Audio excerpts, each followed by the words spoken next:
and Iraqis and Moroccan Jews and Tunisians and Libyans. They ended up in what came to be known as the State of Israel. Yeah, and they are diehard for Israel because they're within their lifetime of experience, or their grandparents' lifetime of experience, was of absolute violence of their original homeland. Well, their native homeland. But do you feel there is enough Jewish element that's influential enough to make a difference currently today in the world? This is something that I'm really hopeful for, and I think as a younger generation that has more optimism just in itself, I think we are seeing both, because there are two places where convincing needs to be done. Convincing needs to be done in the Jewish diaspora, Yes. and convincing needs to be done to Israeli citizens. How do we do that? What do you propose? I think the easiest place to start, and we're seeing that now, especially with from back in 2018, where there were those peaceful protests on the Gaza borders that the IDF then struck back on. The narrative that a lot of diaspora Jews are starting to wake up to is that there is a really, really strong and heavily biased narrative that has been placed on us, essentially since birth in these circles. Yes. And we need to look further out and see that mistreatment is absolutely not the answer and not what we're looking for. And with movements like If Not Now, When, There are no mics on her.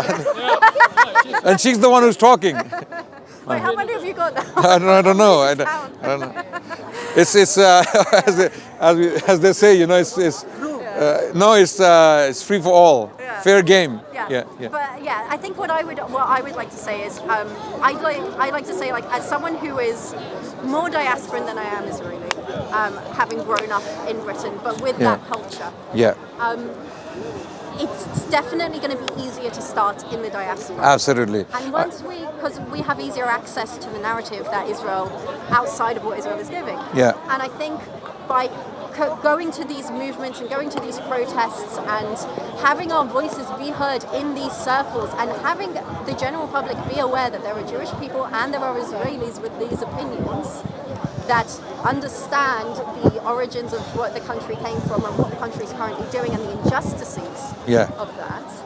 I think that we can start to have civilized conversations with people on both sides. It was very refreshing and encouraging to see so many Jewish people in New York in particular to come out and condemn what Israel is doing. Absolutely. And them saying not in our name, don't use our name, don't claim this is a Jewish state. It's like ISIS claiming that we represent Islam and Muslims. And they were like a little tiny extremist minority that was committing these acts of violence and terrorism. That also helped fulfill a Western narrative as well. Yeah. You see, so narratives are very important and they have to be made available to the masses. This is why, as a historian, what I do is I talk more about peaceful coexistence between the Jewish people and the Muslims in general, because that helps people understand that there is no historic vendetta, there's no historic enmity, there's no historic, desire, for that matter, to brutalize the Jewish people and take away their right of being or living, for that matter. This propaganda, the evil propaganda the Zionist state has been using for a long time, to the extent that there are academics, Zionist academics, scholars who have spent their lifetimes simply to study history and create a new narrative, the clash of civilizations, for example. So what a lot of the Zionists have been doing, they've been claiming this Judeo-Christian heritage, okay? But it's never been like that. Amazingly, there was no Judeo-Christian heritage. It doesn't exist. You know why? Because the Judeo element was always persecuted in the West. There was never a time in Western history when the Jewish people lived in peace. And I'm saying all the way up to the 20th century.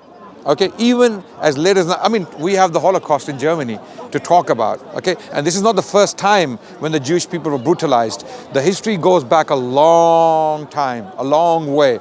No.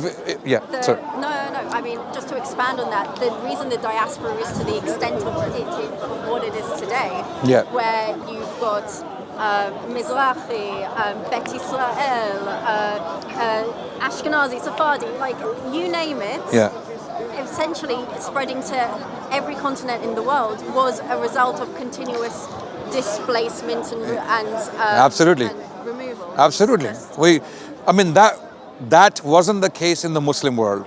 That is definitely the case in the Christian world. In Christendom, the Jewish people had to move from time to time, from place to place, because they were being banished, to the whims of exiled. The monarchy was thinking Exactly. Like King Edward I, the famous Edward the Longshank, who's buried in Westminster Abbey. The king of what was his name? The freedom fighter, the Scottish William Wallace. Yeah, exactly, William Wallace. You know, there's this famous movie Braveheart. One of my favorites. One of my favorites. The first time it came out, you know, I really loved the story, but it's still a lot of fantasy there, right? That king, Edward I, was responsible for banishing thousands of Jews. English Jewry was completely wiped out. They were completely, they had to leave England, okay? And it was only later when the Jewish people came back to Britain, okay? So when the Zionists and their dogs, if you like, sorry, to use a very brutal term, right? When they like to put out this narrative that there is a Judeo-Christian coalition that is dealing with this Islamic threat in the world, Islamic extremism, Islamic fundamentalism, Islamic terrorism, this is all a lie. It's all a lie. You're painting a civilization deliberately, and it's a bunch of extremists, these Zionists who are a very small minority within the Jewish people. Unfortunately, they have somehow managed to get a lot of Jewish people to their side. It is very unfortunate. You know, it's very interesting actually, because you know, as someone who grew up in these circles, I've seen both within Israel and within the diaspora. There has been a melding of the Jewish state and Judaism. Right. And it has gotten to the point where to be Jewish is to also support Israel. Right. And that's the narrative that yes, has been absolutely, created. absolutely. I think one of the most difficult things I had coming down this journey of like researching my country's history and coming to terms with what's happened and everything was, first of all, just giving the other side a chance to speak, for me to listen. Yes. And secondly, also to understand that there is a difference between my ethno-religion and the Jewish state. Right. And one is not dependent on the other existing. Yes. And that's never the case. Even in Islam, as Muslims, we don't say that a particular state represents the religion of Islam. That would be a mistake. That would be a disaster. You know why? Because let's say that state decides to do something crazy, like what the Israelis are doing today to the people of Palestine, right? Now that brings bad light on the religion. Okay? This is why throughout our history, 1,400 years of Islamic history, we have never claimed that a particular state definitely represents Islam, okay? Or I must rephrase it. There was never a state in our history that completely, fully followed the rules of Islam we can say the earliest period was the best, okay, when the early Islamic expansion was taking place. But we had later dynasties, as great as they were, as magnificent as their legacy is, as, as tolerant as they had been to the Jews and the Christians and others. And of course, there were periods of disturbance as well. Okay, we don't say they actually represent Islam. Okay, apart from the very early period, the Prophet and his earliest companions and caliphs, we believe they were the best people to walk the planet. They did their best to do as much as they could. Even the Prophet himself was very fair with the Jewish people. A lot of the times, people talk about one particular incident. Unfortunately, I've yet to read the Quran. I have a copy at home. You must read our perspective. You must read the Quran to start with, and read the life of Prophet Muhammad. And another thing I would like you to read is how the Jewish people actually lived with the Muslim civilization for over 1,000 years. That's a very interesting. That's not told. It is a completely lost narrative. It's only known to academics, and even those academics who specialize in it. If you go to any standard historian who studies history, let's say, of Europe or the Islamic world, they wouldn't be necessarily aware of this particular side of the Islamic history, okay, or the Jewish history, let's say, okay. There are experts who have studied it. Unfortunately, most of them are Jewish, and many of them are Zionist, okay. And I'm not saying only Jewish people are responsible for this. I'm saying Muslims also need to study that history, which I have done to some extent, and we need to put this narrative out, because a lot of people don't understand this. People think Jews and Muslims are basically two worlds apart, and they don't want to be with each other, they don't want to live with each other. This is the Zionist state of Israel. This is the narrative they created, and they're pumping it quite successfully. There are people, journalists, politicians who are pumping that politician, yes. I also think it's just ridiculous as well, because like we're all following an Abrahamic religion. Absolutely, yes. We claim the same origin. We claim the same origin. Yes, I know. We know the differences. How the Jewish people practice and believe in their religion. How the Christians went their way and the Muslims. Yes, please. Yeah. Same question when we were debating. Yeah. What do you two think is the best way forward? By which I mean the most. Yeah, I mean that would be interesting. I have a perspective on this. That's a very good question. Yeah. I forgot your name. Tony. Tony. Sorry. I mean the best way forward for the. Tony is asking this question. Yeah, Tony is asking this question, that what is the way forward? What is the solution? Now, we know the history somewhat, and we know the narrative of the Zionist state of Israel, and we know how some Jewish people feel about the state of Israel. What is the way forward? Would you want to say first, or shall I say first? Please go first. I think the way forward is to, first of all, not have the Zionists to be part of the discussion. Number one, because there is no peace with the Zionists. They will never want peace. They will never promote peace. It's like having ISIS on a table discussing peace with them. You're not going to have that. You're not going to have peace with a bunch of nutters who have committed a genocide. Would you discuss peace with Nazis? Simple question. After they committed the Holocaust. Okay, it's like me coming to the people, to the world, saying to the UN or global leadership, sit with the Nazis and discuss peace and give a piece of Germany to them. No, I would never propose. So the world has to wake up. The first step in the right direction is the world has to realize that Zionism is poison. It's an extremist ideology. It is inherently racist. It is unfair, unjust, and it has to be confronted head on. Unfortunately, it's very powerful. It's very influential. It has many politicians in its pockets, as we have seen recently, how all these presidents and prime ministers have been making these amazingly, shocking statements. Like, they have I mean, of course they are condemning some of the actions of the State of Israel.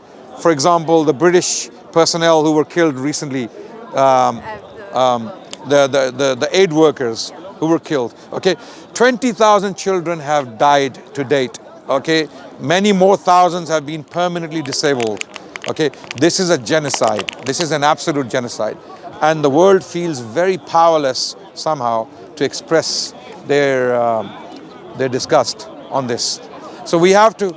The step in the right direction would be to take control of the territory, remove the Zionists from the picture, and then sit with the Jewish leadership of the world, legitimate Jewish leadership, and the Muslims, primarily the Palestinians, the legitimate Palestinian leadership, whoever you may think they are. Whoever you may think they are.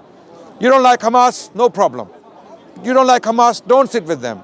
But bring the Palestinian leadership, legitimate Palestinian leadership that represents the Palestinian people. Sit with them, bring the Jewish people on the table, and find a solution.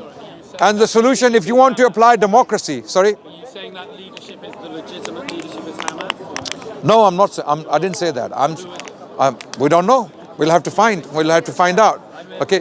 So if the world wants peace in the Middle East, and we are serious about it, Netanyahu has to be sent to Hague.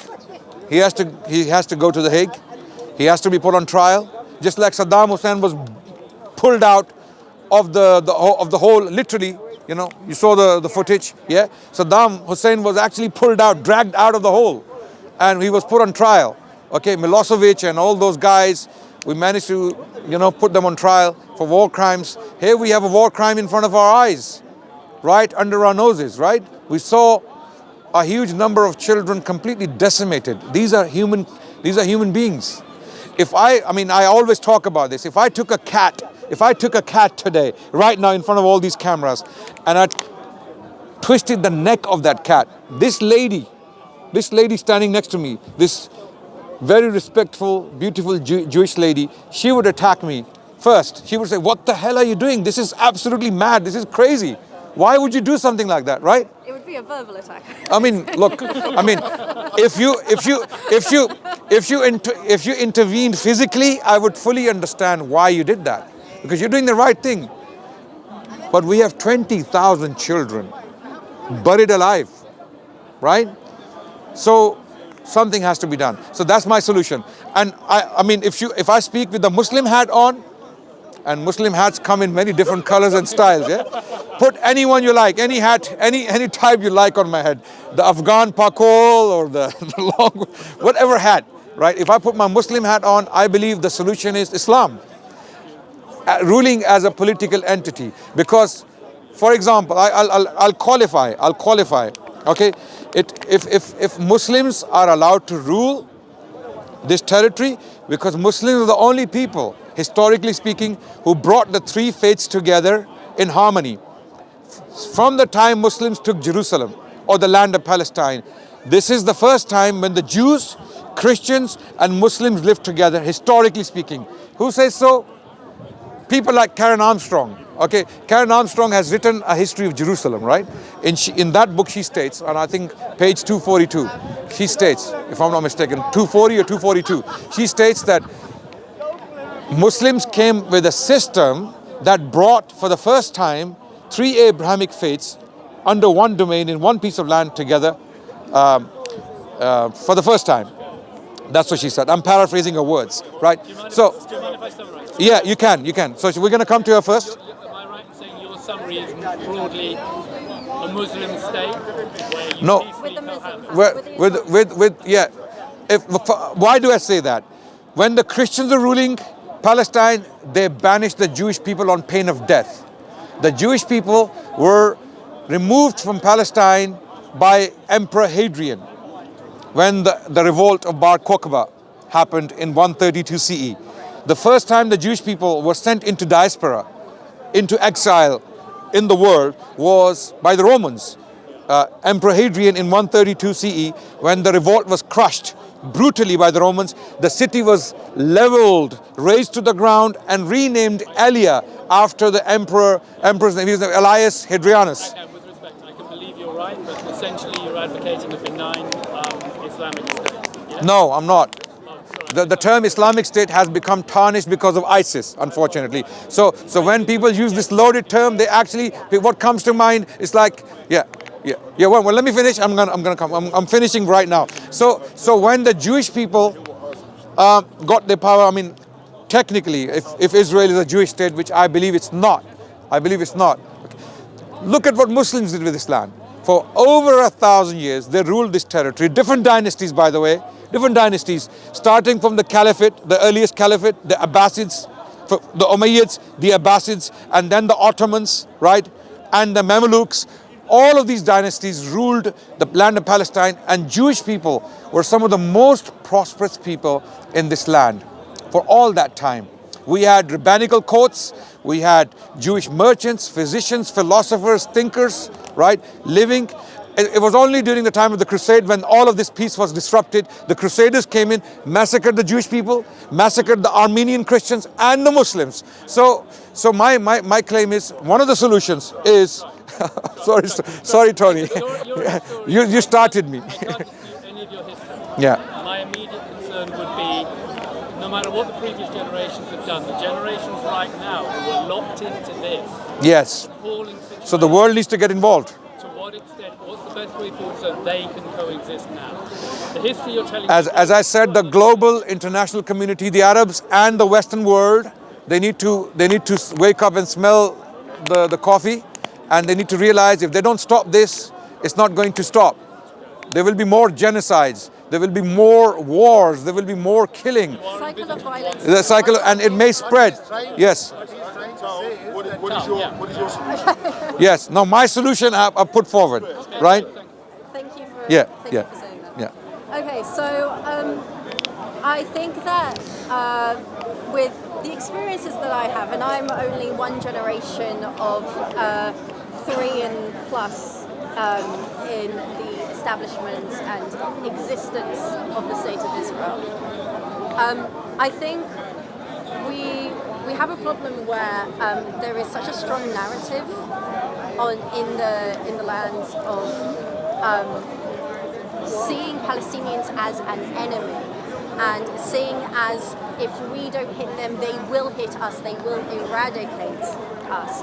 That creates that fear, that creates the fear-based response that they have.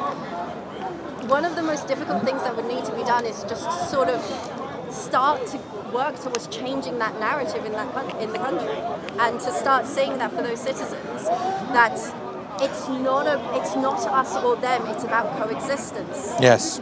It's about coexistence, because for a lot of Israelis that were born and raised on that land, that is the only citizenship and the only identity and the only land they know. Yeah.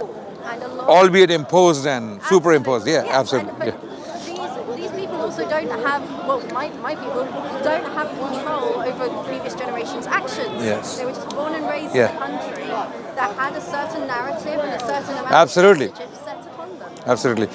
This current generation cannot be blamed for the crimes of the. Yeah. We cannot blame Tony for all the crimes the British Empire committed around the world. So yeah. Continue. So I think sort of extending on that, as sort of re-acknowledgement of history and a fresh approach to the education and understanding of Israel's history, and an acknowledgement of the Palestinian narrative that isn't mentioned in the education system. That's one of the first things to sort of talk about.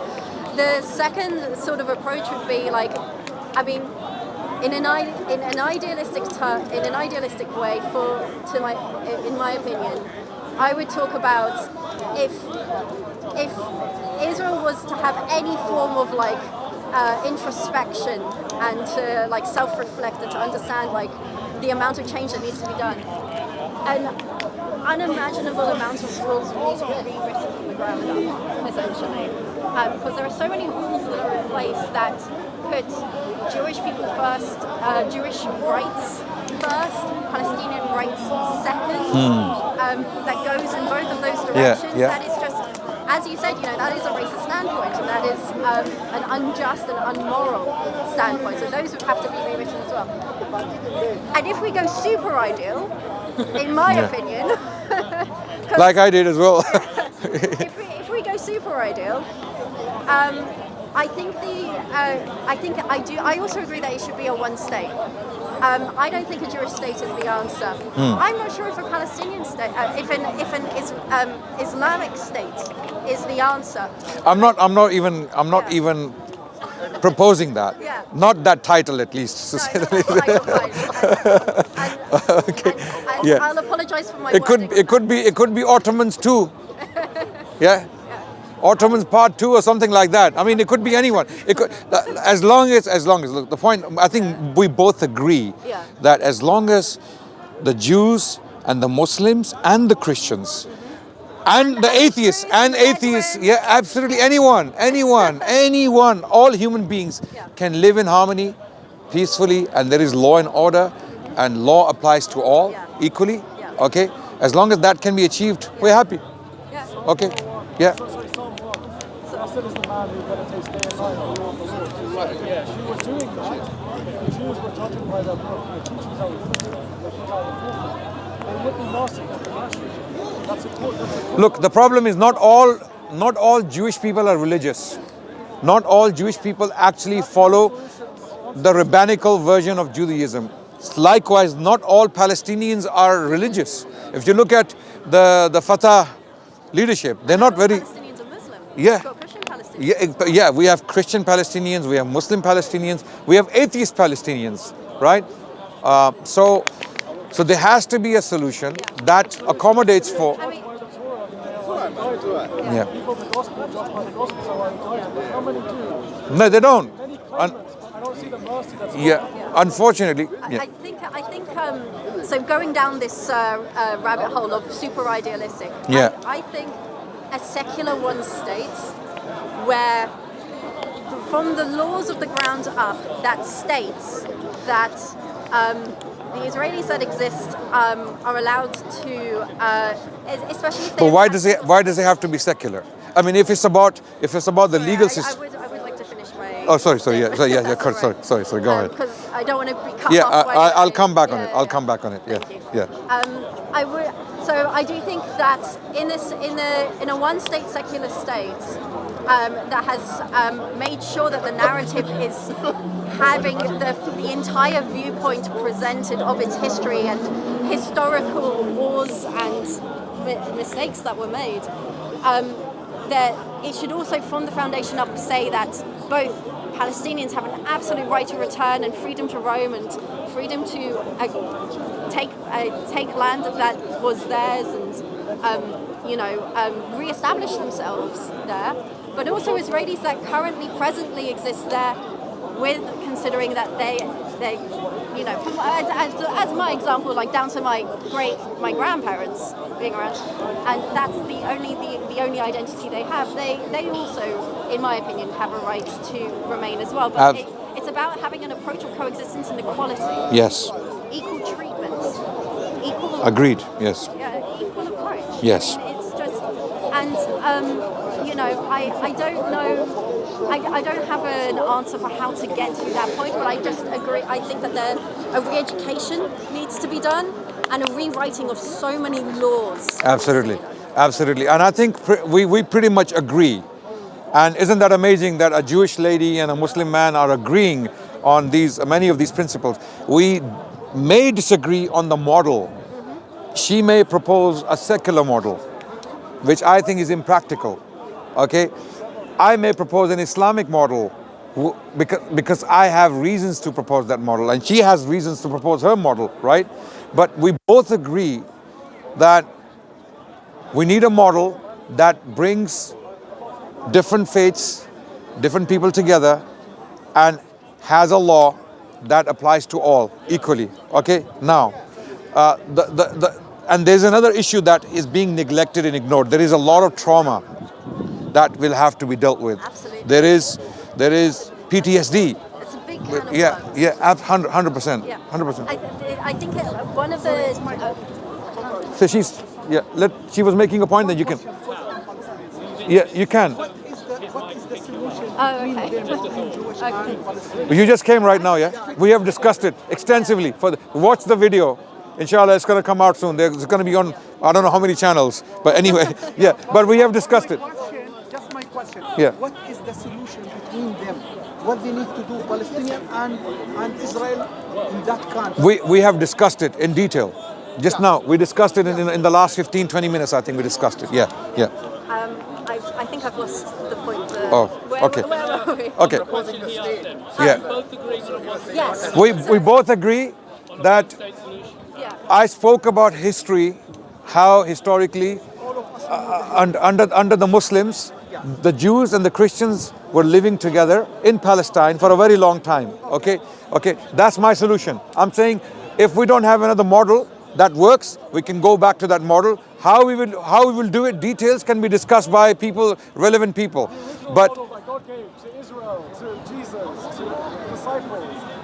I call the original model to me is the model of my Prophet and what he left behind in his teachings. And when we did apply those teachings, why did the Jewish people survive for over 1,000 years under the Muslim domain? The Jewish people were the most vulnerable people as a community in the world. There are many reasons for that. Because of possibly indulging in usury, okay, a lot of Jewish people were indulging in riba, what we call riba usually, okay, and they were hated for that. Throughout European territories, one of the reasons why Jewish people were hunted repeatedly and hated by the masses was because of interest, because of usury, right? And that's why the kings had to protect the, I think when it comes to historical displacement, yeah.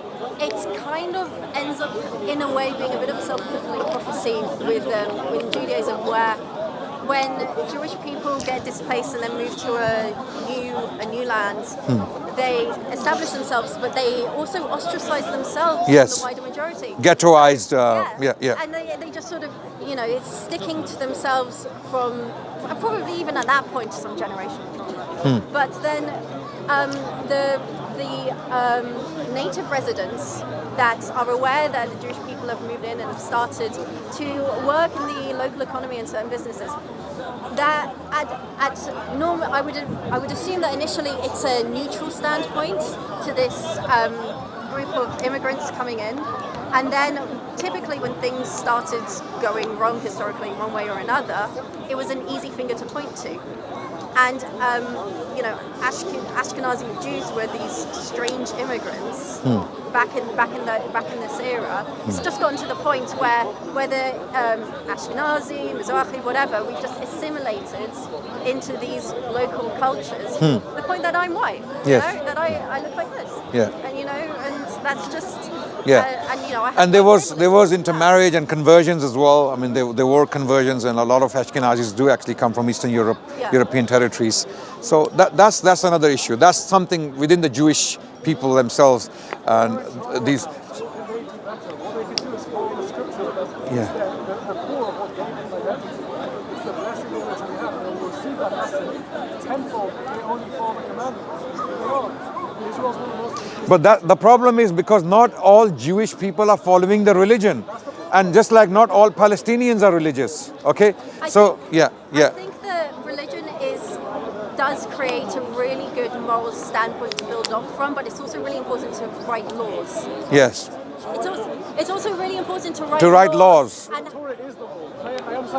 no, I think there's two separate. There is a moral and religious law. There's a moral and religious law, and then there is the separation. The separation, I think, is what can hold in a court of law.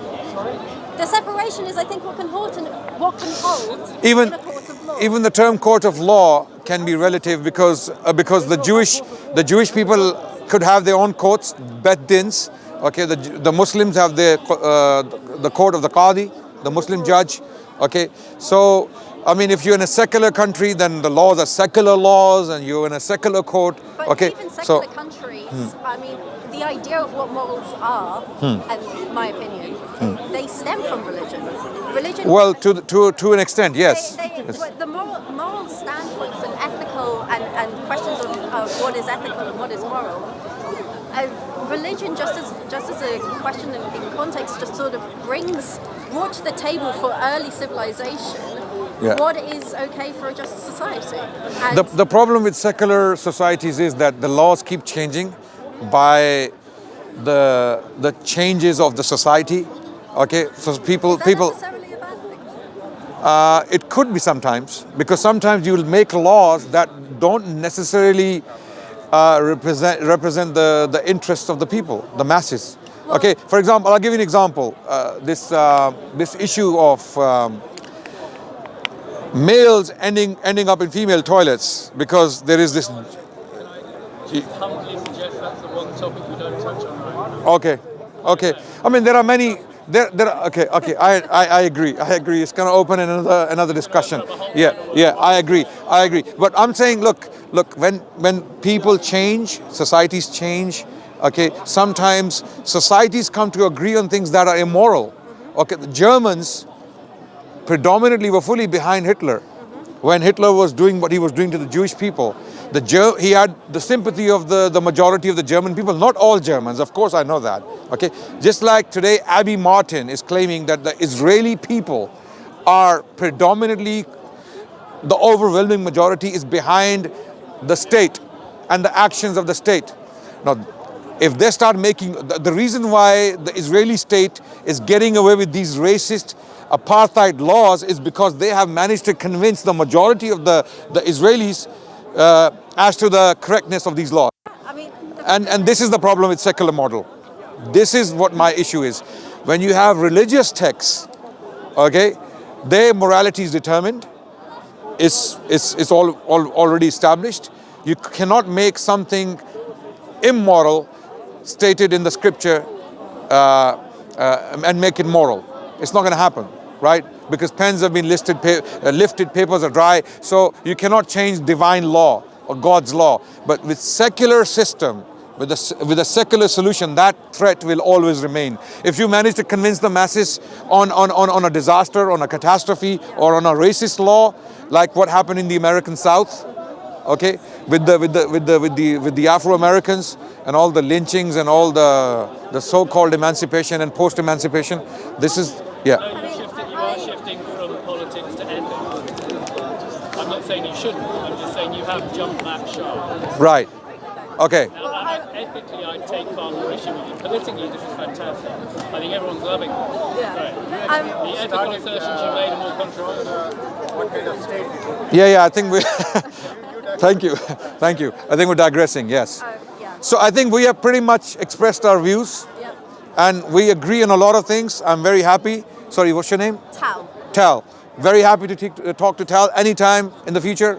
If you come to the park, we'll continue discussing. We need more people like you. Yeah. We need more voices, Jewish voices. The voice is growing. The voice is I'm growing. so happy that's the I case. want people to be aware Yeah. that the diasporan voice is very much growing, and even in Israel, the voice is growing. The minority is coming out, and people are starting to talk, and people are starting to listen. So make sure you listen. You let us listen as well, please. Absolutely, and this is why we're doing this exercise. The reason why we're having this conversation is going to get out to potentially hundreds or thousands of people, okay? And I hope people can hear these voices. You're a Jewish lady, I'm a Muslim man. We've had a very friendly conversation. We agree on a lot of things. So this perception out there that there is conflict, this enmity, this is a lie. This is not true. She's an educated lady. I am still trying to learn somewhat, okay? So we have a long way to go, and we can bring back that coexistence, that feeling of compassion and generosity and justice towards each other that once existed among us. And we really have to look to the future. We have to plan for the future and talk more, represent our views more. And we want more Jewish voices. We want more Jewish voices to come forward and start speaking the right thing, start saying the right thing. And there are many, as Tal pointed out, and we saw lately on the news as well, that many people are being heard and they're coming out. And I'm very glad to see that, especially the American Jewish community that came out in New York. They made us proud. Okay, and we hope this can continue, and eventually there will be a day when we will see peace again in the Middle East, inshallah. On that note, thank you so much. Thank you so much. My pleasure. I cannot, Islamically, I'm not allowed to have physical contact with, no worries. But thank you so much. Thank you very much. Can we ask questions before you leave? We've had the Q&A long time ago. You just came. And we're ending. Thank you, Tal. Very nice talking to you. Thank you very much. Thank you. Okay, can you take off these devices?